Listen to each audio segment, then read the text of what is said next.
అలాగే ప్రేయర్ కమిటీలో కూడా ఎక్కడ సోలిపోకుండా బలహీనత లేకుండా వెళ్ళిన ప్రతి ప్రాంతంలో కూడా సేవకులను సంఘాలను ఉజ్జీవింపు చేస్తూ నడిపించిన దేవాతి దేవునికి మహిమ కలుగునుగాక.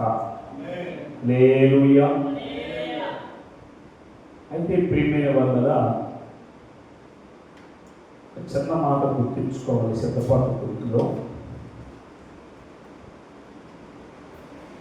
ఆది కాండము 15వ అధ్యాయం 5వ వచనం ఒకసారి చదువుదాం. అందరికి తెలిసిన మాటే. ఆది కాండము 15వ అధ్యాయం 5వ వచనం.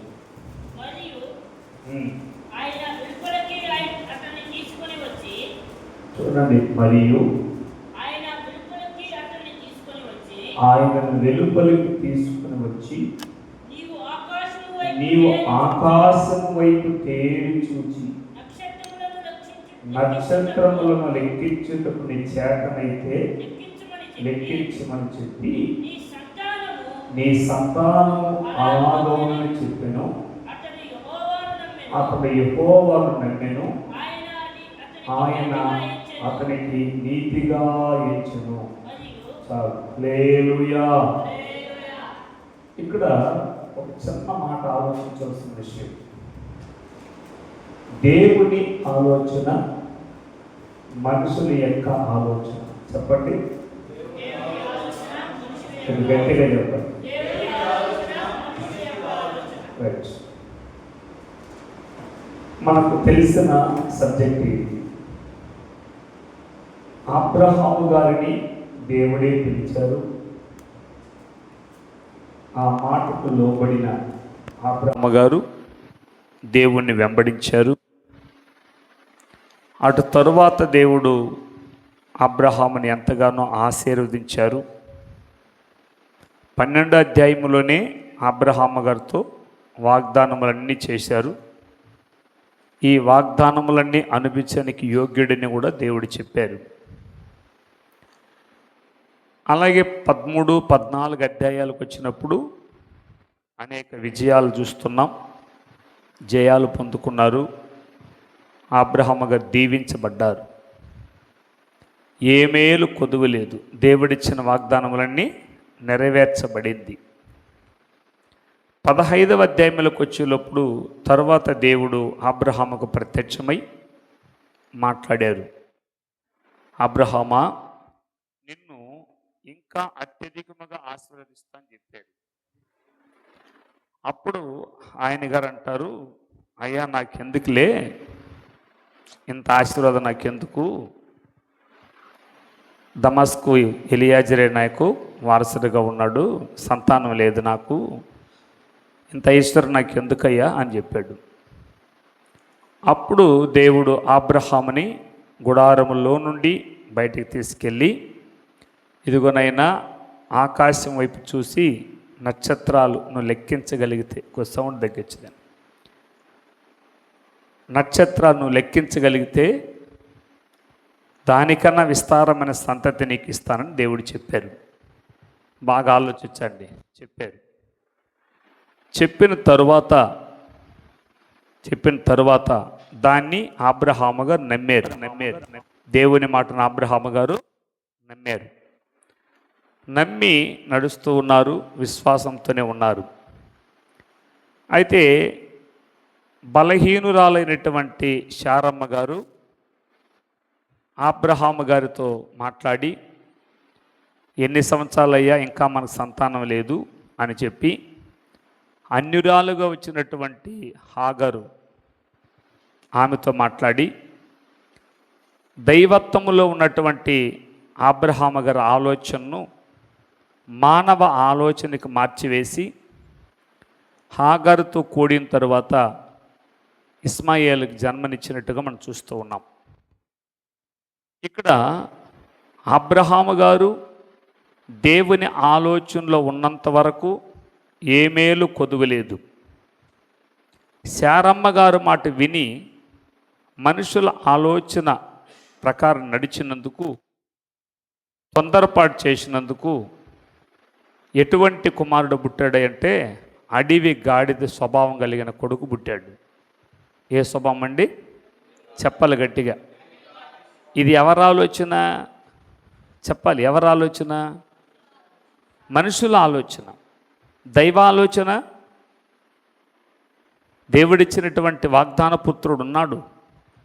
అంతలోపల తొందరపడ్డారు. శారమ్మ గారు తొందరపడ్డారు. శారమ్మ గారు మాట విన్న అబ్రహాము గారు కూడా తొందరపడ్డారు.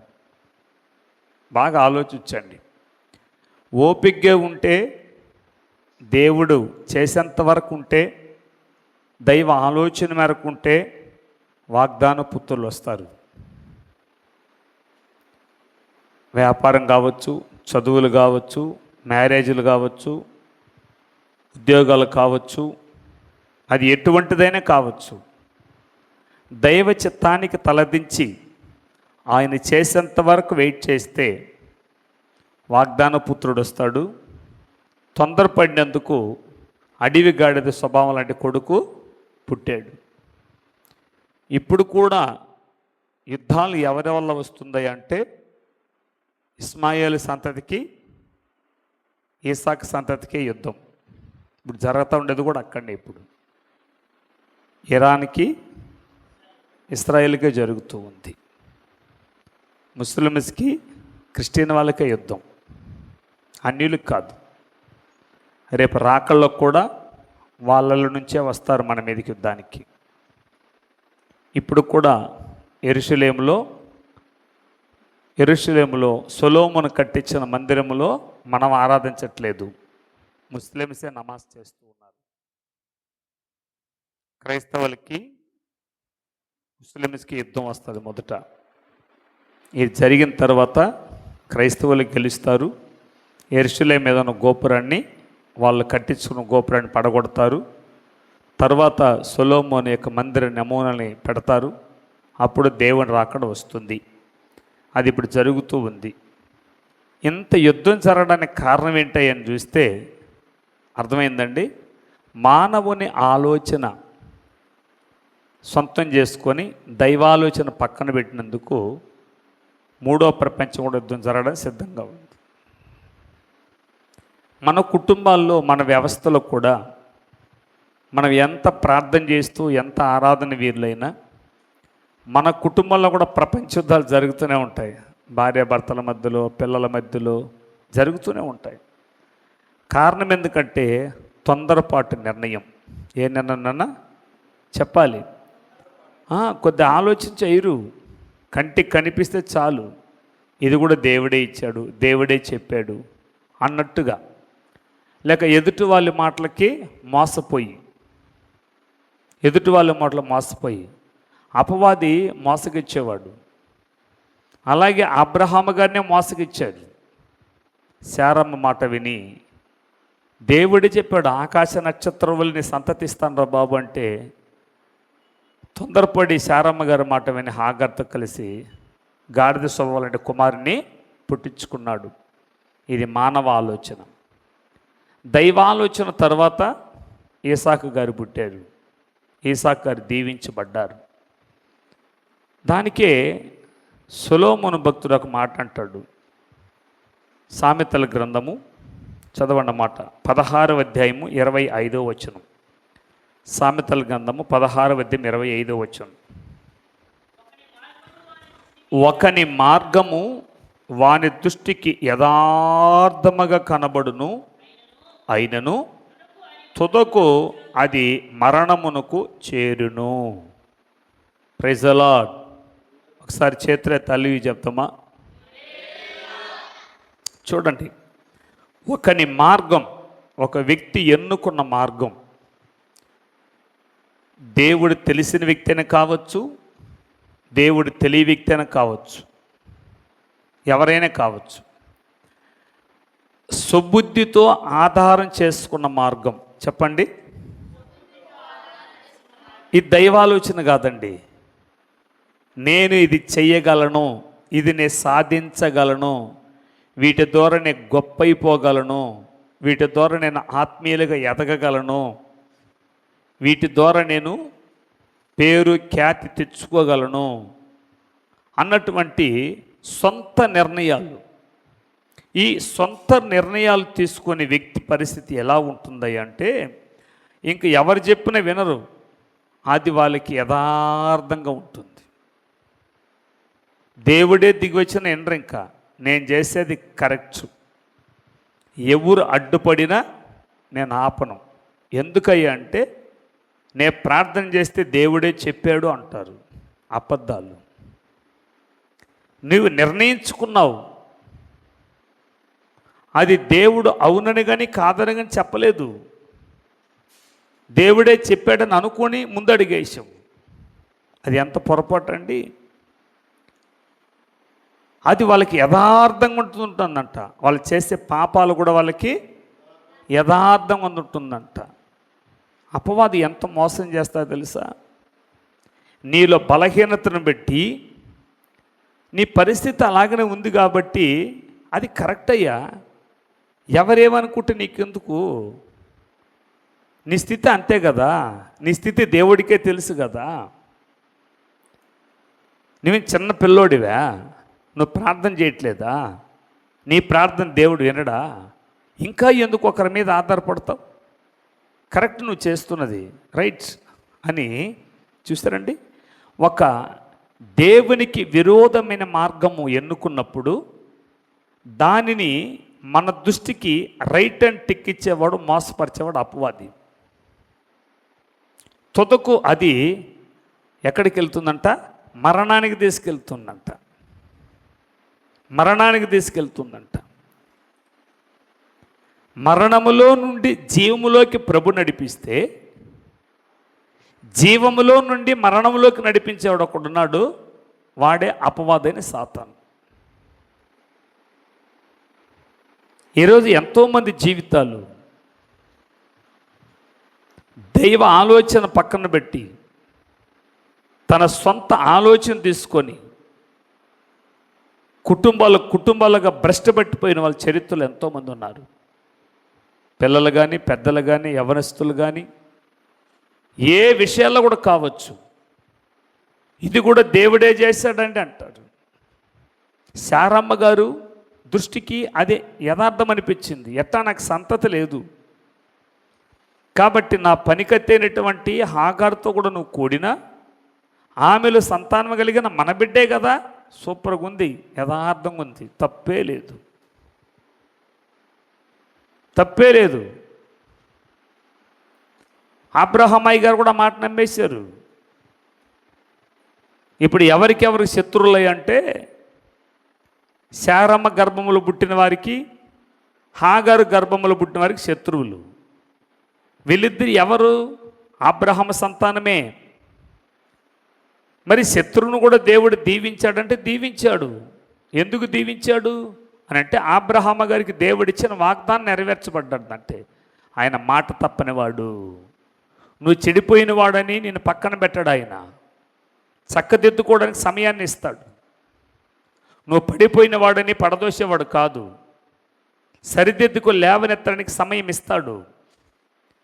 కానీ ఆ సమయాన్ని సద్వినియోగపరుచుకొని సరిచేసుకోగలిగితే అది నీకు వాగ్దాన ఆశీర్వాదం వస్తుంది. నువ్వు దిద్దుబాటు చేసుకోకుండా ఉంటే శ్రమలతో కూడిన వాగ్దానం నెరవేర్చబడుతుంది, కష్టాలతో కూడింది, ఇబ్బందులతో కూడింది. అది చాలిన బ్రతుకది. అందులో కూడా మనిషి సంతోషపడిపోతూ ఉంటాడు. దేవుడు నన్ను అన్నీ దీవించేస్తున్నాడండి, నా కష్టాల్లో కూడా దేవుడు మెట్టెక్కిస్తున్నాడండి. ఏముండదు అక్కడ, అసలు ఏముండదు. ఆ పూట కట్ట మంచు పడినట్టు ఉంటుంది. మంచు పడితే ఎంతసేపు చల్లగా ఉంటుందండి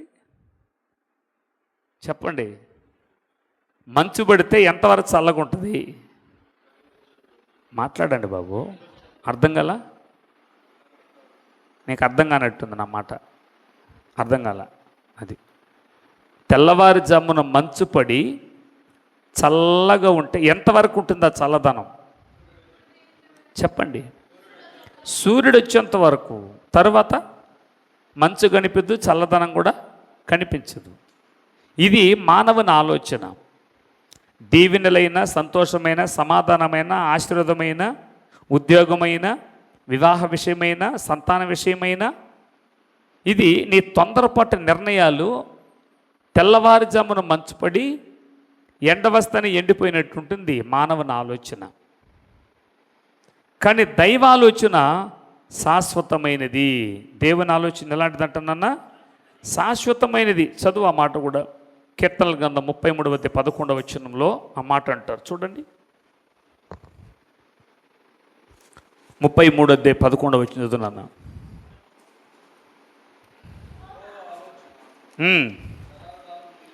ఎస్, యెహోవా ఆలోచన సదాకాలము నిలుచును, ఆయన సంకల్పములు తరతరములకు ఉండును. సదాకాలం అంటే శాశ్వత కాలం ఉంటుంది. దైవ ఆలోచనలో నడిచిన మనుషుడు దేవుడిచ్చే దీవెనలు సదాకాలం, శాశ్వత కాలం ఉంటుంది. Praise the Lord. తరతరాలకు ఉంటుంది, తరతరాలకు ఉంటుంది. దాన్ని ఎవరు ఆపలేరు. నరుని ఆలోచన చేత వచ్చేది వ్యసనానికి గురి చేస్తుంది, మరణానికి తీసుకెళ్తుంది అన్న మాటని మనం చాలా చక్కగా పరిశుద్ధ గ్రంథంలో చదువుకోవచ్చు. ప్రియులను గమనించండి, ఒకే గర్భములో అబ్రహాము సంతతే ఒకడు వైరమయ్యాడు, ఒకడు స్నేహమయ్యాడు. తొందరపాటు నిర్ణయాలు. మన జీవితాలు, మన కుటుంబాలు, మన ఆత్మీయ వ్యవస్థ కూడా ఇలాగనే ఉంటుంది. దైవ ఆలోచన కలిగి ఉన్నంత వరకు ఏ మేలు కొదువై ఉండదు. పరిశుద్ధ గ్రంథంలో యోనా గ్రంథంలో ఒక మాట చదువుకునే సమయంలో, యోనా గ్రంథంలో ఒక మాట చదువుదాం. చాలా చక్కటి మాట. 3వ అధ్యాయం, మొదటి అధ్యాయం 3వ వచనం చదువునా. యోనా గారితో దేవుడు మాట్లాడారు. యోనా, నీవు లేచి నినివే పట్టణానికి వెళ్ళి అక్కడ ఉన్న ప్రజలు అతిక్రమిస్తున్నారయ్యా, వాళ్ళ దగ్గరికి వెళ్ళి 40 దినాల్లో మీ మీదకి నాశనం వస్తుంది అని తెలియపరచని చెప్పి అన్నిటిని వివరించి క్లియర్గా చెప్పినప్పుడు యోనా గారు అలాగనే వెళ్తానండి అన్నారు. ఇక్కడ యోనా దేవుడు ఇద్దరే మాట్లాడుతున్నారు. అంటే వినాలి, ఎవరు మాట్లాడుతున్నారు? యోనా గారు దేవుడు ఇద్దరే మాట్లాడుతున్నారు. ఇద్దరే నిబంధన చేసుకున్నారు. ఇద్దరే, ఇంకెవరు లేదు. 100% 100% శిరస్సు వహించి అలాగేనండి వెళ్తానని చెప్పి సముద్రం దగ్గరికి వెళ్ళే లోపు అపవాది ఆలోచన మార్చేశాడు. యోనా, నువ్వు అక్కడికి వెళ్తే నీ దేవుడే కోపం వచ్చి వాళ్ళు చంపేయాలనుకున్నాడు. అంతటి క్రూరులు, అంతటి మూర్ఖులు, అలాంటి వారు వాళ్ళు. వాళ్ళ దగ్గరికి నువ్వు వెళ్తే బతకగలవా? నిలబడగలవా? ఊపిరింటి ఉప్పమ్మనికి బతుకోవచ్చురా బాబో, నువ్వు తర్షీసు వాడెక్కి అని దైవ ఆలోచన కలిగిన యోనాని మానవ ఆలోచన పుట్టించి తర్షీసు వాడ ఎక్కించేశాడు. ఇప్పుడు యోనా గారు ఏమనుకుంటున్నారు? అది వాడే, ఇది వాడే. అది సముద్ర పైన వెళ్తుంది, ఇది కూడా సముద్ర పైన వెళ్తుంది.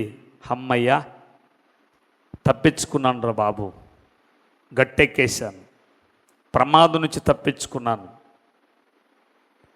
ఎలాగో వాళ్ళ బతికిపోతానులే. ఇంకా తరువాత నినివే పట్టణం ఏమైపోతా నాకెందుకు, తర్వాత వెళ్ళి దేవుని దగ్గర సారీ చెప్తే క్షమించేస్తాడు అనుకున్నాడు ఈయన.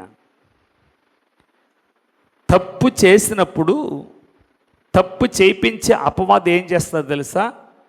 చేసేయి, సారీ చెప్పి మీ దేవుడు క్షమించేస్తాడు. ఎంత చిన్నగా బలే పెడతాడు పిట్టింగ్లాడు. చేసేయి, క్షమించు ప్రభు అంటే క్షమించేస్తాడు మీ దేవుడు. అంత గొప్ప దేవుడు. ఈరోజు దేవుని పిల్లల భవిష్యత్తు ఎలా ఉంది తెలుసా? చూడకూడదు, చేయకూడదు, తినకూడదు, వెళ్ళకూడదు తెలుసు. అయినా అతిక్రమించి చేసేసి క్షమాపణ కోరితే దేవుడు క్షమించేస్తాడులే అనుకుని చేస్తారు. యోనా గారికి కూడా అదే ఆలోచన పుట్టించాడు అపవాది. తర్షీషు ఓడలేకి కూర్చున్నాడు. నాన్న, ఒక్కడు దైవ ఆలోచన మీరి మానవ ఆలోచన తెచ్చుకొని తర్షీషు ఓడలేకి ఎక్కినందువల్ల ఒక్కడికి కాదు, తర్షీషు ఓడలో ఉన్న అందరికీ ప్రాణాపాయం జరిగింది. వాళ్ళందరి మీదకి మరణం వచ్చింది. వాళ్ళందరూ నష్టపోయారు. వాళ్ళందరూ అలజడి పొందారు.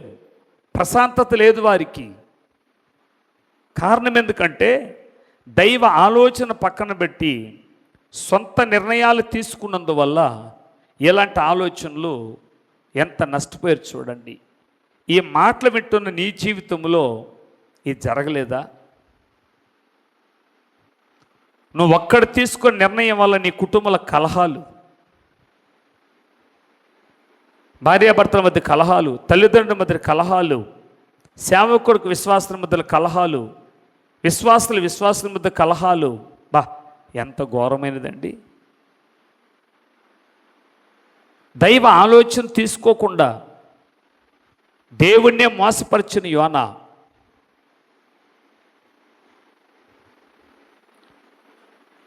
ఈరోజు బాగా ఆలోచించండి. నేను కూడా ఒకప్పుడు ఇబ్బంది పడ్డాను. ఎప్పుడు గుర్తు చేసుకొని పశ్చాత్తాపడతా దేవుని దగ్గర. పాస్టమ్మ గారు ఎంత చలాగ్గా ఉండేదో. ఎందుకో మానవ ఆలోచన తొందరపడి నిర్ణయం తీసుకునేసాను. ఆ బండిని ఉండకూడదు, ఎందుకో తీసేసుకున్నాను. ఆ బండిలో పడి కాలెంచుకున్నది ఆవిడ. ఈ రోజుకి ఆమె స్టడీకి నిలబడలేకపోతుంది. నేను తీసుకున్న నిర్ణయం. కొద్ది నిమిషాలు దేవుని దగ్గర ప్రార్థన చేసి ఎస్ఆర్నో అడుగుంటే పోయిండేది. అడగలేదు. అపవాది నా మనోనేత్రనే ఆపేశాడండి. దానివల్ల జీవితకాలం ఆమె కాలు నొప్పితో అల్లాడుతూ ఉంది. ఇదే నిర్ణయం ఒక యజమానుడిగా నువ్వు తీసుకుంటే నీ భార్య నీ బిడ్డలకే కదా నష్టం. ఒక ఇంటి పిల్లలుగా యవన బిడ్డలుగా మీరు తీసుకునే నిర్ణయాల వల్ల మీ తల్లిదండ్రులకు, మీ కుటుంబాలకు, మీ జీవితాలకే కదా నష్టం. తల్లిగా నువ్వు తీసుకునే నిర్ణయం వల్ల దైవాలోచన పక్కన పెట్టి ఎవరో చెప్పిన మాటలు మైమరిచిపోయి ఆ మాటల ఆలోచన తీసుకుంటే నష్టపోయేది ఎవరు? నువ్వు, నీ పిల్లలు, నీ కుటుంబం నష్టపోతారు. అంటే నష్టపోయిన తర్వాత మళ్ళీ దేవుడనే బదులు ముందే చక్కదిద్దుకుంటే నష్టం రాదు కదా, అలజడి రాదు కదా, అసమాధానం రాదు కదా. ఇలాంటి మాటలు దేవుడు ఎన్ని హెచ్చరికలు చేస్తున్నా అపవాది మాత్రం ఏమంటాడు తెలుసా? ఆయన అట్లే చెప్తాడులే. ఎవరు? పాస్టర్ గారు. ఆయన ఎదురుగా తలాడిచ్చు యోనాలాగా. నువ్వు తర్షీషు వాడెక్కితే నినివే వాడెక్కితే ఆయన చూడబోతాడా? తర్వాత సారీ చెప్పి, నిజమే, సారీ చెప్పేలోపు ఏం జరిగింది తెలుసా అండి? ఆయన గారు సారీ చెప్పి మెలకు వచ్చేలోపు ఏం జరిగింది? పాతాళానికి వెళ్ళిపోయాడు. చేప కడుపులో నాచులవు ఇరుక్కున్నాడు. కంపు, తినడానికి తిండిలే, నీళ్ళు లేవు. ఆ జీవితం ఉన్నా ఒకటే, సచ్చినా ఒకటే. అక్కడికి వెళ్ళిపోయాడు. ఇప్పుడు ప్రభు దగ్గర కోరుకుంటున్నాడు, నన్ను చంపేయి అంటున్నాడు. చంపేయి అంటున్నాడు, మరణాన్ని కోరుకుంటున్నాడు. ఈ మరణము, ఈ దరిద్రత, ఈ కంపు, ఈ అసమాధానము, ఈ గొడవలు, ఈ ఎదుగుదల లేని బతుకు ఎందుకయ్యి అంటే దైవాలోచన పక్కన పెట్టినందుకే ఇన్ని జరిగింది యోనా గారికి. ఈరోజు పశ్చాత్తాపం అనే మనసు లేదు. ఒకవేళ పాస్టర్ గారు చెప్తే కిరీటం పోతుందేమో. ఇప్పుడు ఆ లోకం పోయింది. ఇప్పుడు లేవు అవన్నీ. దేవుడే మాట్లాడతాడు నాతో, దేవుడే చూసుకుంటాడని. ఆయన కూడా మనిషే. ఎవరు చెప్పండి? పాస్టర్ గారు కూడా మనిషే, ఆయన ఆలోచన మనకొద్దు. ఆయన ఏదో పాస్టర్గా ఉండాలి మనకు, అంతే, ప్రార్థన చేయడానికి, వాక్యం చెప్పడానికి. అటు విన్నామా అటు పోయినామా మన ఆలోచన. యోనా, పాతాళానికి వెళ్ళిపోతావు, నాచు, కంపు. ఎంత దరిద్రం అండి యోనా గారి బతుకు.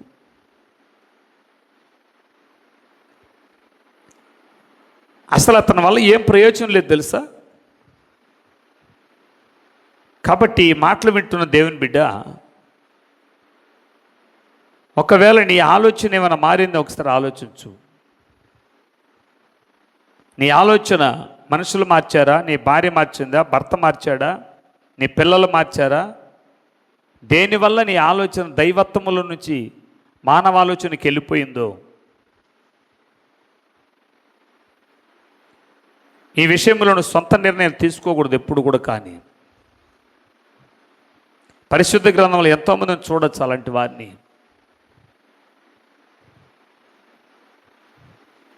చూడండి, మన మోషే గారిని దేవుడు పిలిచారు ఇశ్రాయేలు ప్రజల్ని కనానుకు నడిపించడానికి. కనాను గురించి జీవిత చరిత్ర దేవుడు చెప్పేశారు. వీళ్ళు నడిపించయ్యా బాబు అని దేవుడు చెప్పాడు. నడిపించే నాయకుడిగా పెట్టాడు. వాళ్ళందరూ లోబడిపోతున్నారు. వాళ్ళు దేవునికి విరోధమని కార్యాలు చేస్తున్నారు.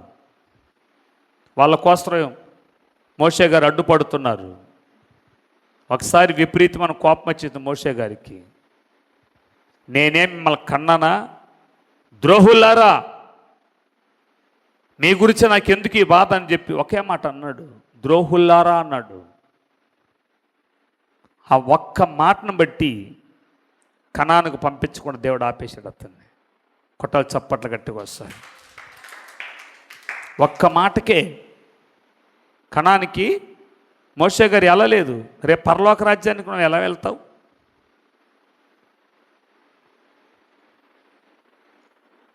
నీ సొంత నిర్ణయాలు, సొంత ఆలోచన వాళ్ళు అన్నీ చేసుకుంటూ, అన్నీ మాట్లాడుతూ, అన్నీ తింటూ, అన్నీ తిరుగుతూ, అన్నీ నీ స్వభావమే, నీదే నీదే నీదే. దేవుడికి నీ జీవితంలో అవకాశమే లేదు.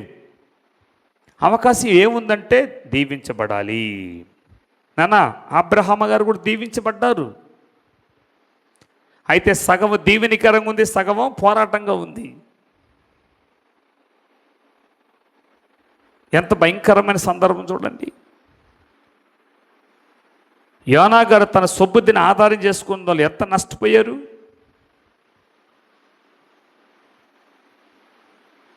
యెషయా గ్రంథం 55:8 చెప్తాడన్నమాట. చదువునన్నమాట. యెషయా గ్రంథం 55:8. మీ తలంపులు మా తలంపులు వంటివి కావు. ఇదే యెహోవా వాక్కు. ఆకాశము భూమి ఎంత ఎత్తుగా ఉన్నదో చూశారండి. నా మార్గముల ఆకాశానికి మేము ఎక్కించాలంటే మేము భూమి మీదనే ఉంటాం ప్రభు అంటున్నారు. నీ జనుల మధ్యలో, మీ రక్త సంబంధికుల మధ్యలో నేను ఒక హెచ్చైన స్థానంలో ఉంటానని దేవుడు అంటే, వద్దులే ప్రభు, వీళ్ళతో సమానంగా ఉంటాను, నాకు అంత హెచ్చైన స్థానం వద్దులే అంటారు. హలో, తలల పైకెత్తండి, అడేం కనిపించింది వినండి. దేవుని ఆలోచన ఏంటి? నేను ఉన్నతమైన స్థాయిలో పెట్టాలని. నీ ఆలోచన ఏంటి? నేను ఇక్కడే ఉంటాను. బాగా ఆలోచించండి. సొదొమ గొమొర్రా పట్టణంలో నాశనమైపోయేటటువంటి ఆ పట్టణంలో అబ్రహాము గారు చేసిన ప్రార్థన వల్ల దేవదూతను దేవుడు పంపించి, నలుగురు చేతులు 4 దేవదూతలు పట్టుకొని నాశనములో నుండి నడిపించుకుంటూ వస్తే, ఏమండి, సొదొమ గొమొర్రా పట్టణం మీద మనసు కలిగినటువంటి లోతు భార్య వెనక్కి తిరిగి చూసి ఉప్పు స్తంభం అయిపోయింది. ఎవరి చేతిలో ఉండగా ఉప్పు స్తంభం అయింది ఆవిడ? చెప్పాలి. హలో తమ్ముడు, వినాలమ్మా. ఎవరి చేతిలో ఉండగా ఉప్పు స్తంభం అయింది ఆవిడ? మాట్లాడండి, గట్టిగా చెప్పండి. దేవదూతల చేతిలో ఉండగానే ఉప్పు స్తంభం అయిపోయింది. ఎందుకు చెప్పండి, కొద్ది గట్టిగా చెప్పండి అమ్మా. చూడొద్దు అన్నాడు, చూసింది. అక్కడి నుంచి విడిపించుకొచ్చిన దేవదూత చేతిలో ఉండగానే ఉపస్తంభం అయిపోయింది. చాలామంది జీవితాలు ఎట్లుండదో తెలుసా? ఆత్మీయంగానే ఉంటారు కానీ ఉప్పు స్తంభాలాగా ఉంటారు.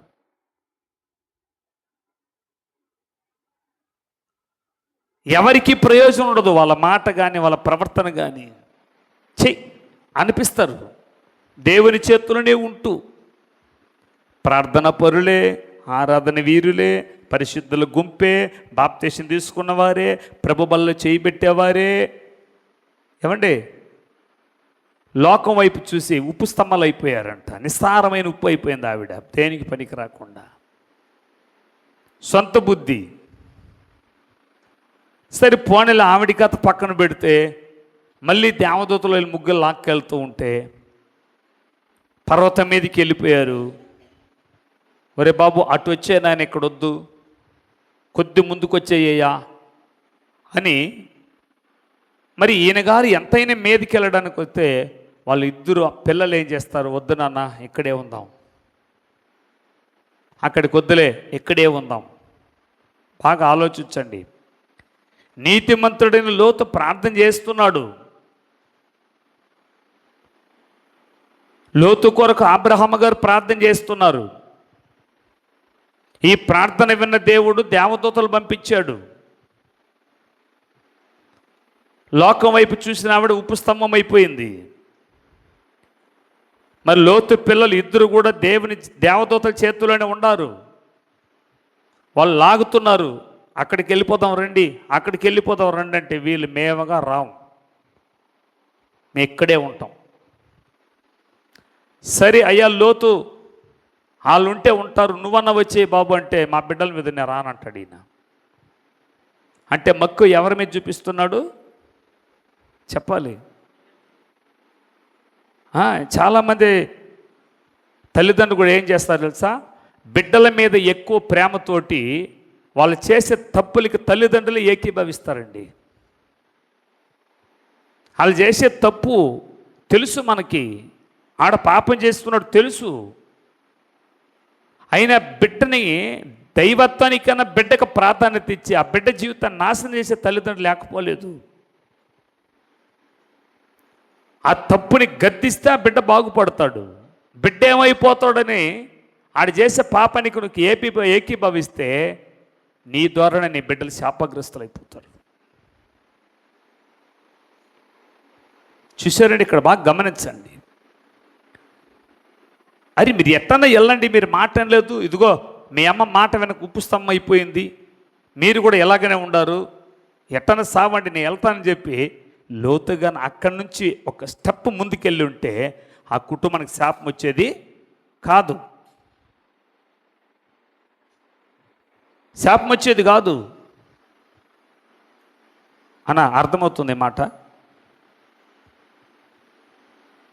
ఎవరికి ప్రాధాన్యత ఇచ్చాడు లోతు గారు? ఇక్కడ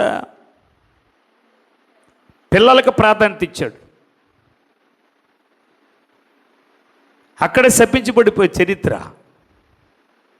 మరి అబ్రహాము గారి ప్రార్థన ఫలించింది, కానీ లోతు గారి ప్రార్థన కూడా దేవుడు వినుండొచ్చు, కానీ దేవుని మార్గం నడవక శాపగ్రస్తులు అయిపోయారు. ఈ మాటలు వింటున్న దేవుని బిడ్డలారా, ఒకవేళ భర్త తప్పు చేస్తే అది తప్పు అని తెలిసిన తర్వాత ఆయన సరిదిద్దడానికి ప్రయత్నించగాని ఆ తప్పుతో ఏకీభవించినామంటే శాపానికి పాలిభాగస్తులైపోతారు. ఒకవేళ భార్య తప్పు చేసినా, పిల్లలు తప్పు చేసినా, తల్లిదండ్రులు తప్పు చేసినా ప్రార్థన చేసుకుంటూ ఆ పాపములను ఏకీభవిస్తే అక్కడ ఏముందనన్నా చెప్పాలి, గట్టిగా చెప్పండి, శాపం ఉంది. మన శాపం నుంచి విడిపించబడ్డానికి ప్రభుని నమ్ముకున్నామా? శాపగ్రస్తులకు జీవించడానికి ప్రభుని నమ్ముకున్నామా? చెప్పాలి.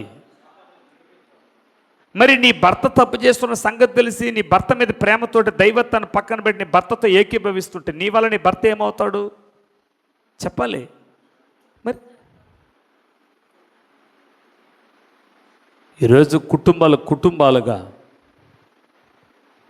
ఎదగలేకపోవడానికి. లోకానుసరమైన ఆశీర్వాదం మనకు ఉండొచ్చునేమో కానీ ఆత్మీకమైన దీవెన లేకపోవడానికి కారణం ఇదే. సుబుద్ధిని ఆధారం చేసుకున్న యోనా వల్ల ఎంత నష్టపడిపోయారు. ఈరోజు ఎన్నో కుటుంబాలు ఆత్మీకంగా నష్టం, సమాధానంలో నష్టం, ఆర్థికంగా నష్టం, ఆరోగ్యపరంగా నష్టం. మళ్ళీ ప్రార్థన చేస్తూనే ఉన్నారు, నష్టాన్ని అనిపిస్తూనే ఉన్నారు.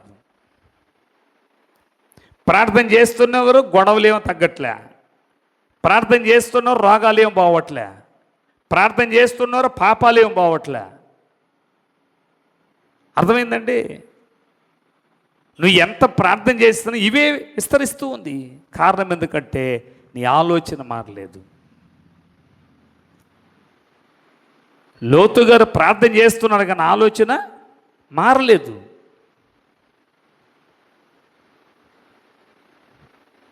ఒకని మార్గము తన దృష్టికి యథార్థము కనబడవచ్చును, తుదకది మరణమునకు దారితీయును.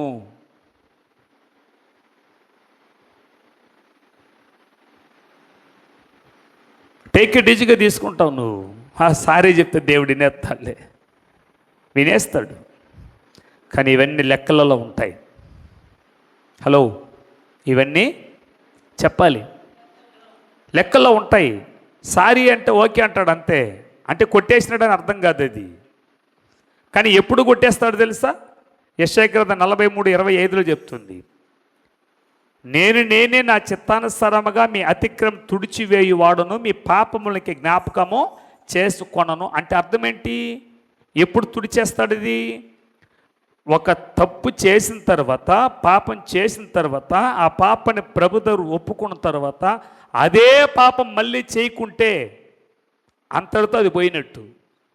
నువ్వు సారీ చెప్పి మళ్ళీ చేస్తూ, సారీ చెప్పు మళ్ళీ చేస్తూ, సారీ చెప్పు మళ్ళీ చేస్తే నువ్వు ఎన్ని ఒప్పుకున్నా కానీ అన్ని ప్లస్లు అవుతూ ఉంటుందా, మైనస్లు అవుతూ ఉంటుందా? చెప్పండి. పెరుగుతూ ఉంటుంది, తరుగుతూ ఉంటుందా నాన్న? అదే తప్పు.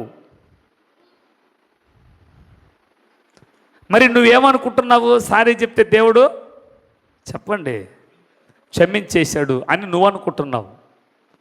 ఆయన క్షమించిన మాట నిజమే.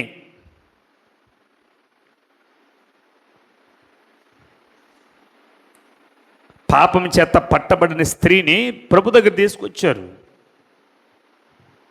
అయ్యా, ఈ పాపం చేస్తూ ఉండగా మేము పట్టుకున్నాము, మోషే ధర్మశాస్త్ర ప్రకారం రాళ్లతో కొట్టి ఈమెని చంపాలి. మరి మీరేమంటారయ్యా అని యేసుప్రభు కంటే యేసుప్రభు ఏమన్నాడు? మీలో పాపము చేయని వాడు ఎవడైనా ఉంటే మొదట రాయి వేయండి, తర్వాత మీరు రాళ్ళు వేయండి, తర్వాత నేను శిక్షిస్తా అని చెప్పారు. ఆ మాటకి వాళ్ళు భయపడిపోయి, అరే మనలోనే పాపం ఉంది, మనమెందుకు శిక్షిస్తారని పారిపోయారు. కానీ నువ్వైతే ఏం చేస్తావు? సారీ చెప్పి అక్కడ నిలబడతావు, రాయిని పడేయవు. అర్థమైంది ఇప్పుడు మాట? అర్థమైంది నాన్న? ఏ రాయి తరుముకున్నావా రాయిని పడేయవు. సారీ ప్రభువా, ఈ రాయి అట్టే ఉంటుంది. దేనికి చెప్పాలి? కొట్టేదానికి. ఎవరిని? దాని ద్వారా నిన్నే కొట్టుకోవచ్చు, లేకపోతే ఇంకెవరైనా కొట్టవచ్చు, అవసరమైతే ప్రభునే కొట్టవచ్చు, చెప్పలేము. కానీ వాళ్ళు ఏం చేశారు? రాళ్ళని కొద్దిగా మాట్లాడండి నాన్న, మాట్లాడాల. రాళ్ళని ఏం చేశారు? వాళ్ళు పడేసి వెళ్ళిపోయారు. అంటే ఇంక తప్పు మేము చెయ్యము, ఇంక మేము కొట్టము, ఇంక మేము శిక్షించము, వెళ్ళిపోయారండి వాళ్ళు. శిక్షావిధి నుంచి వాళ్ళు కూడా తప్పించబడ్డారు యేసునామములో. హల్లెలూయా. రాళ్ళను పడేసి వెళ్ళిపోయారు. మనం ఏం చేస్తామన్నా? Sorry sorry. రాళ్ళు అట్టే ఉంటాయి. చేదనే రాయి, కోపమనే రాయి, క్షమించలేని రాయి, అన్నీ అట్లే ఉంటుంది. హలో బ్రదర్, చూడాలి, అన్నీ అట్లే ఉంటుంది. పేరుకు మాత్రం సారీ. ఎంత ఈజీగా చెప్పేస్తారండి. మరి వాళ్ళ రాళ్ళు వేసేసి పారిపోయారు. తరువాత ప్రభు ఆమెతో అంటాడు, అమ్మా నిన్నెవరో శిక్షించలేదా? మరి తెలియదా ఆయనకి? శిక్షించలేదని తెలియదా? లేదయ్యా, నేను కూడా శిక్షించను. ఇక వెళ్ళి నీవు పాపము చేయకము. హల్లెలూయా. నేనైతే నీ పాపాన్ని క్షమించేశాను. ఇదిగో వాళ్ళు కూడా వాళ్ళ పాపాన్ని ఒప్పుకొని రాళ్ళు పడేసి వెళ్ళిపోయారు. వాళ్ళు కొట్టకుండా వదిలేశారు కదా, నేను కూడా కొట్టకుండా వదిలేశాను కదా అని చెప్పి, అవకాశం ఉంది కదా అని చెప్పి ఇంకోసారి తప్పు చేసి నా దగ్గరికి రావద్దు. అది దానికి అర్థం. మనం ఏం చేస్తామన్నా, తప్పులు చేస్తూనే ఉంటాం, సారీ చెప్తానే ఉంటాం, తప్పులు చేస్తూనే ఉంటాం, సారీ చెప్తానే ఉంటాం. ఇప్పుడు చెప్పండి, సారీ యాడ్ అవుతుందా, తప్పులు యాడ్ అవుతుందా దేవుని దగ్గర? మాట్లాడండి. హలో నాన్న, హనోక్ వినాలి. సారీ యాడ్ అవుతుందా, తప్పులు యాడ్ అవుతుందా? చెప్పాలి. ఇప్పుడు ఏం పెరుగుతుంది ఆయన దగ్గర? చూసారు ఎంత నష్టపోతున్నారు మనుషుడు?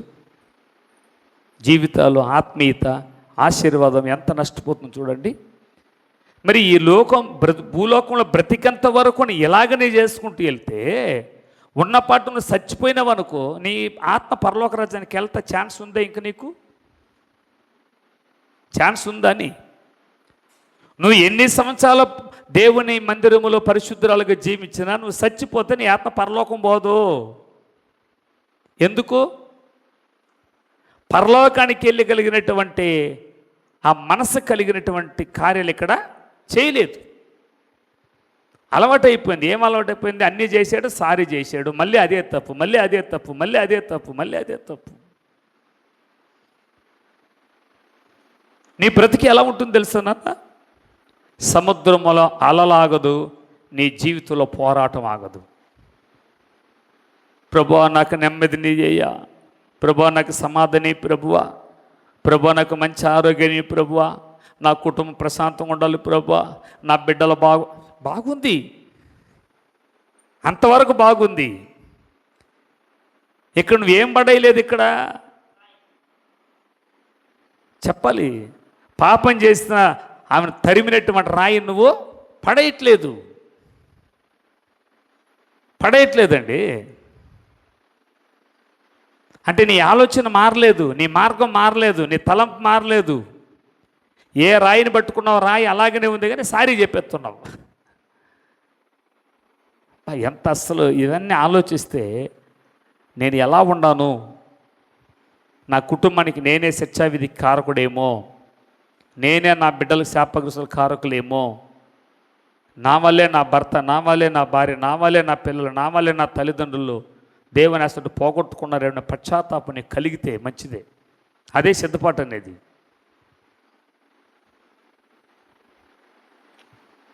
అదే సిద్ధపాటు మనసు అనేది. అది ఏమైపోయిందంటే అలవాటు అయిపోయింది. ఏమన్నా అది పరివర్తన చెందలేకపోతారు. కారణం ఎందుకంటే యేసు ప్రభుతో ఉన్నవారే చివరి వరకు ఎవరు రాలేదు. కల్వరి శిలువలో యేసు ప్రభుని కొడుతూ ఉంటూ కూడా ఎవరు రాలేదు. ప్రాణానికి ప్రాణం వాళ్ళంతా పారిపోయారు. రహస్య శిష్యులే వచ్చారు అక్కడికి. అరిమతయి యోసేపు గారు, నికోదేము గారు వచ్చారు. నికోదేము గారు కూడా ఒకప్పుడు ఎదురు తిరిగిన వ్యక్తే, పరివర్తన చెందాడు. కానీ ఈరోజు ఏమైపోయింది తెలుసా? పబ్లిక్గా కనిపిస్తున్న శిష్యులే కానీ అంతరంగంలో దేవునికి స్థానం లేని శిష్యులు. కాబట్టి దేవుని బిడ్డలారా, నువ్వు తీసుకునే నిర్ణయము అది నీకు మంచిదా చెడ్డదనేసి ఆలోచన దేవుడు చెప్పాడు. దేవుడు క్షమిస్తున్నాడు కదని అనుకోవద్దు, లెక్కలు ఉంటాయి. కాబట్టి నీ వల్ల లోతు చెడిపోవడానికి కారణం లోతు పిల్లలే. అర్థమైందా బాబు? ఎవరి వల్ల? వద్దు నాన్న ఇక్కడే ఉందామన్నారు, అందుకే భ్రష్టు పట్టిపోయారు వాళ్ళు. ఈరోజు పిల్లలు కూడా ఎలా ఉంటారంటే చీమ చెట్టు కంటే పోయి అమ్మా నాయనకి చెప్పి వాళ్ళ జీవితాన్ని పాడు చేస్తారు. నువ్వు పాడైపోయేది కాకుండా నువ్వు నీ కుటుంబాన్ని కూడా పాడు చేస్తావు. నువ్వు ఒకసారి నేను చెప్పాను సాక్ష్యం మీకు. కొత్తగా రక్షింపడ్డాను, 35,000 రూపాయలు బైక్ కొన్నాను, సుజుకి సమ్రాయ్. దేవుడు నాతో మాట్లాడాడు, మందిరానికి ఇచ్చేయన్నాడు. ఆ మాటతో కూడా ఇచ్చేసి వెళ్ళిపోయాను. ఇంకా మా అమ్మగారు అడుగుతున్నారు, ఎక్కడ రబ్బండి అని. నేను మా అమ్మతో అన్నాను, అమ్మ పాస్టర్ గారికి ఇచ్చున్నాను, ఒక 2-3 రోజుల్లో ఇస్తారంట, వాడుకొని అని చెప్పాను. చెప్పి నేను ఏమైనా ప్రార్థన చేశాను తెలుసా? ప్రభువా, మా అమ్మ మనసుని మార్చండి. ఇదిగో నన్ను ఇచ్చేయమన్న దేవుడు మా అమ్మను కూడా ఇచ్చేయమని చెప్పండి అని ప్రార్థన చేశా. ఒకవేళ నేను వెళ్ళి పాస్టర్ గారు ఈ విధంగా తీసుకున్నాడని చెప్పుంటే ఏమని ఉంటుంది మా అమ్మన? ఏం చెప్పుంటుంది? నువ్వే ఇన్ని లక్షల అప్పుల్లో ఉంటే నేను ఏమాచి తీసుకున్నాడు ఆ పాస్టర్, ఏయ్ చర్చి పోయినట్టు నేను ముందే చెప్పా పోవద్దని చెప్పి పో అని ఉంటుంది, మెడబట్టి బయట ధరిమి ఉంటుంది. కానీ ప్రభా నాతో మాట్లాడినట్టు మా తల్లితో మాట్లాడు. ఆమె అన్నిరాలప్పుడు యేసుప్రభు తెలియదు. 3వ రోజు తీసుకొస్తానని చెప్పి బండి చెప్పే నేను. ఆ రోజు ఉదయమే లేచి మా అమ్మగారు అంటారు, అరే చిన్నోడా ఆ బండి తీసుకురా బాక, ఇంకా ఆ దేవుడు నీకు సహాయం చేశాడు, అడగద్ద బండిని అన్నారు. బా ఎంత హ్యాపీ అయిపోయిందో, హల్లెలూయా. ఇప్పుడు మా అమ్మ మనసు నా ప్రార్థన వల్ల మారిందా లేదా చెప్పాలి. ఇక్కడ ఏమనంటే శ్రీమని పోయి మీ ఆయనకి వేస్తా ఓటు, మీ ఆయన ఎంత గుళ్ళుకుంటాడు. ఇక్కడ ఏమని తగిలితే అక్కడ పోయి ఇంట్లో పోయి మా అమ్మ నాయన చెప్పు, వాళ్ళు ఎంత గుళ్ళుకుంటారు. అర్థమవుతుంది తల్లి? అదే ఇక్కడ వాక్యం చెప్తుంది, ఒకని మార్గము తన దృష్టికి యథార్థముగా కనబడును, తుదకు అది మరణమునకు దారితీయును. వీళ్ళ జీవితాలు బాగుపడింది కదా. పాపం చేసిన స్త్రీను బాగుపడింది, రాళ్ళు ఎత్తుకొని తరిమినారు కూడా బాగుపడ్డారు. కానీ లోతు బాగుపడలేదు, లోతు పిల్లలు కూడా బాగుపడలేదు. వీళ్ళెవరు? ప్రార్థన పరులు. మళ్ళీ వీళ్ళెవరు నాన్న? ప్రార్థన పరులు. అక్కడ తరిమిన వాళ్ళు ఎవరు? ప్రార్థన అనుభవం లేదు వాళ్ళకి. అమ్మా అక్కడ తరిమిన వాళ్ళు ప్రార్థన పరులు కాదు, పరిసయ్యులు సద్దుకాయులు, సత్యానికి విరోధులు తరిమింది అక్కడ. ఇక్కడే వీళ్ళెవరు? ప్రార్థన తెలిసిన వాళ్ళు, సత్యం తెలిసిన వాళ్ళు, నీతి తెలిసిన వాళ్ళు. వీళ్ళ కుటుంబం శపించబడింది, వాళ్ళ కుటుంబం దీవించబడింది. హల్లెలూయా. కాబట్టి ఈరోజు ఈ సిద్ధపాటు కూడికలో ప్రభు మాట్లాడుతున్న మాట ఏంటంటే, పాపం చేసే వారితో నువ్వు జతపడి వాళ్ళకు ఓటేసినావంటే అది నీ మీదకి, నీ ఇంటి మీదకి వస్తుందని అర్థం. ప్రవర్తన మార్చుకోవాలి, ప్రవర్తనలో మార్చుకోవాలి. ఈ ఆలోచన మార్చుకోకుండా ఎన్ని దినాలు ప్రభు సన్నిధానికి వచ్చినా ఆ రాయి నిన్నే గాయపరుస్తుంది. నీ చేతిలో ఉండే రాయి చెప్పాలి, చెప్పు నాన్న. నిన్నే గాయపరచవచ్చు, నీ భర్తను గాయపరచవచ్చు, నీ పిల్లల్ని గాయపరచవచ్చు, ఇంట్లో ఉండే వాళ్ళు ఎవరినైనా గాయపరచు. నీలో ఉండే రాయి ఏదో చెప్తారు పెద్దల సామెత, పళ్ళు ఓడగొట్టుకోవడానికి ఏ రాయి అయితే ఏమన్నట్టు, నీ జీవిత పాడైపోవడానికి ఏ పాపమని రాయి అయితే ఏముంది? ఏ పాపం అయితే ఏముంది నాన్న? నువ్వు అందరూ చేసే పాపం చేయకపోవచ్చు, ఒక అబద్ధం పాపమే, హృదయంలో చేదు పాపమే. నాతో ఎప్పుడు ఒకరు బాధించేవాళ్ళు, నేనేం వ్యభిచారం చేసినానా, నేనేం దొంగతనం చేసినానా, నేనేమో తాగినానా, ఈ 3 వాళ్ళ దృష్టికి పాపం, ఇంకేమి లేదు. ఈ 3 వాళ్ళ దృష్టికి పాపం, ఇంకేమి లేదు వాళ్ళకి. అంటే ఇంకేమైనా చేసుకోవచ్చు లెక్క అన్నమాట. ఇలాంటి కుటుంబాలు చూస్తున్నాను నేను. అంటే ఈ 3 పాపాలే పాపము, మిగతాది పాపం కాదు అనుకొని వారికి వారు నిర్ణయించుకుంటారు. అది ఎంత కీడు చూడండి, అసలు ఎంత నష్టమో చూడండి. ప్రైజ్ ది లార్డ్, హల్లెలూయా. మొన్న మనకు తెలుసు కదా, ఒక నెల క్రితం సంఘం ఎంత గలిబిలయ్యిందో. చాలా అపవాదిగాడు చొరబడి కుటుంబాలుగా సేవకులకు మాకు కూడా శాంతి లేకుండా చేశాడు. అయితే ఈ విషయానికి ఎలా నేను ముందు కొనసాగాలి, నా మట్టుకు నేను ఎలా చక్కదిద్దుకోవాలనుకున్నాను, కానీ వేరే వాళ్ళ దగ్గరికి పోయి నేను సలహాలు అడగలేదు. మా ఆత్మీయ తండ్రికి ఫోన్ చేశాను. అయ్యా, సంఘ పరిస్థితి ఎలా ఉంది, కుటుంబాల పరిస్థితి ఎలా ఉంది, ఒకరికొకరికి సమాధానం లేదు, గలిబిలిగా ఉంది, తిరగబడే స్వభావాలు ఎదురైపోయి ఉండదు, ఎక్కడ ఏది ఊడిపోతుందో తెలియదు, అలాంటి పరిస్థితుల్లో ఉన్నాను నేను అని ఓపెన్గా మా ఆత్మీయ తండ్రితో చెప్పిన. మా ఆత్మీయ తండ్రితో, మా పాస్టర్ గారితో. ఎందుకు అట్లా అంటున్నానంటే, ఆ మాట నీకు అర్థం చేసుకోవాలి. మా దైవజనుడు ఒకటే మాట అన్నాడు, ఎవ్వరితో ఏది మాట్లాడొద్దు, ఎవ్వరు ఎక్కడికి పిలిచినా వెళ్ళొద్దు. ఆయన నేర్పించిన మాట. ఏ సమస్య ఎదురైందో ఆ సమస్యను గురించి నువ్వు ఎక్కడ మాట్లాడొద్దు, మౌనంగా యేసయ్య పాదాలు పట్టుకో. నీలో నుంచి లోపం లేదు కాబట్టి నువ్వు సైలెంట్ అయిపో.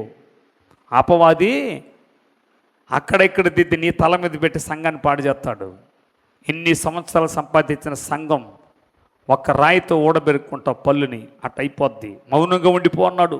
ఆలోచన, ఆ దైవజనుడు ఆలోచన తీసుకున్నాను, సైలెంట్ అయిపోయాను, ఉపవాసం ఉండి ప్రార్థన చేశాను. గుడ్ ఫ్రైడే రోజు సమాధానం ఇచ్చేశాడు దేవుడు నాకు. హల్లెలూయా. ప్రశాంతంగా ఉండ, నేనైతే ఎక్కడ ఫీల్ లేదు, ప్రశాంతంగా ఉన్నాను. కొద్ది గలిబిలిగా ఉండింది కానీ నాకు ప్రశాంతత అయిపోయింది. దేవుడే దాన్ని విడిపించాడు. కాబట్టి ఏదైనా సందర్భం వచ్చినప్పుడు సేవకుడితో మనం డిస్కషన్ చేయాలి, మాట్లాడుకోవాలి. ఆయన ద్వారా వచ్చినప్పుడు, ఇది గద్దింపు వచ్చినప్పుడు లోపడాలి, సరిపెచ్చుకోసుకోవాలి. యేసుప్రభు చెప్పినప్పుడు ఆ రాళ్ళు పడేయకుండా తీసుకెళ్ళుంటే ఏం చేసి ఉంటారన్న వాళ్ళు వాళ్ళ కాళ్ళు కొట్టుకొని చచ్చి ఉంటారేమో. మరి దేవునికి స్తోత్రం కలుగును గాక. కాబట్టి ఈ సిద్ధపాటు కూడికలో ప్రభునితో మాట్లాడుతున్న మాట ఏంటంటే, నాన్న, ఎదుటివారి లోపాలని ఎత్తి చూపడానికి పట్టుకున్న రాయిని పడి, దేవునికి స్తోత్రం, ఎదుటివారి లోపాలని ఎత్తి చూపించే మాట పడి, అప్పుడు నువ్వు గాయపరచబడవు. రెండోది, యోనా వలె అతిక్రమించిన తప్పును ఒప్పుకోకపోతే నీ వల్ల ఏం జరుగుతుందంట? అలజడి వస్తుంది, నష్టం వస్తుంది, ప్రాణాప్రేమే రావచ్చు. యోనా గారు కూడా ఒప్పుకున్నారు. అందుకే తర్షీసు బాగుపడింది, నినివే కూడా బాగుపడింది. కొట్టాలి చప్పట్లు గట్టిగా వస్తాయి. అర్థమైంది నాన్న? యోనా గారి ఒకే ఒక్క మార్పు చెందినందుకు తర్షీసు బాగుపడింది, చెప్పండి, నినివే కూడా బాగుపడింది. నువ్వు తీసుకునే ఒక నిర్ణయం, నీలో మార్పు వస్తే నీ వల్ల నీ భార్య, నీ పిల్లలు, నీ కుటుంబం, నీ సంఘం కూడా బాగుపడుతుంది. Praise the Lord. నీవు ఆ నిర్ణయం తీసుకోలేదనుకో, మార్పు చెందలేదనుకో, అది నష్టము నీకే, ఇతరులకు రాదు, అది ఇతరులకి రాదు. కాబట్టి ఈరోజు ప్రభునితో మాట్లాడుతున్నప్పుడు గుర్తెరగాలి. తొందరపడిన అబ్రహాము అడవి గాడిద లాంటి వాడికి జన్మనిచ్చాడు. తొందరపడినటువంటి మానవ ఆలోచనతో పుట్టినటువంటి వెళ్ళినటువంటి యోనా గారి వల్ల ఎంత నష్టపరిహారం వచ్చింది. అలాగే లోతు గారు కూడా తన సొంత నిర్ణయాన్ని తీసుకున్నందువల్ల భార్యని పోగొట్టుకున్నాడు, పిల్లలు శాపగ్రస్తులయ్యారు, అతడు కూడా శాపగ్రస్తుడైపోయాడు. అలాంటి వారముగా కాకుండా ఈ సిద్ధపాటు కూడికలో మనల్ని మనము సరిచేసుకోవాలి. ఆలోచించు. దేవుడిని ప్రార్థన వింటున్నాడు, కాదనటలేదు. తిరిగి చూడొద్దు అన్నాడు, తిరిగి చూడకుండా ఉన్నావా? గట్టెక్కమన్నాడు, మరి ఎక్కడానికి ఇష్టపడుతున్నా, ఇక్కడే ఉంటాను నిర్ణయించుకుంటున్నావా? కాబట్టి సిద్ధపాటు కూడికలో సరి చేసుకో, మోకరిచ్చు, ప్రార్థన చేద్దాం. ప్రభు సన్నిధానంలో ప్రార్థన చేసి, నిజమే ప్రభువా, ఈరోజు